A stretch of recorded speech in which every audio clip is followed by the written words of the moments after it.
You ask Tiger to calculate. This deals with finding the midpoint between 2 points. The midpoint between the 2 points is negative 30.5, 24. Let's solve it step by step. Plot the 2 points and calculate the midpoint using the formula. The coordinates of point 1 are, x1 equals negative 84, y1 equals 85. The coordinates of point 2 are, x2 equals 23, y2 equals negative 37. PM represents the midpoint of the 2 points.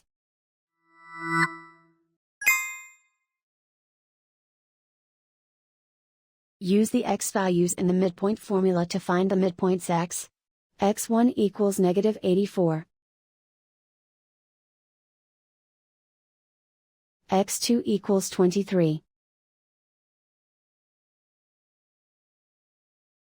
Simplify the arithmetic.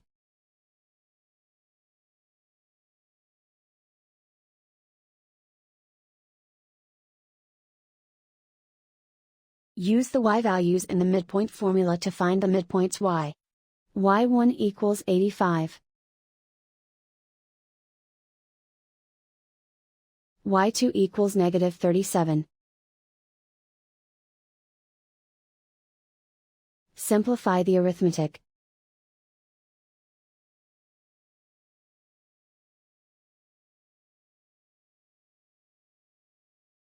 And so, the midpoint is negative 30.5, 24.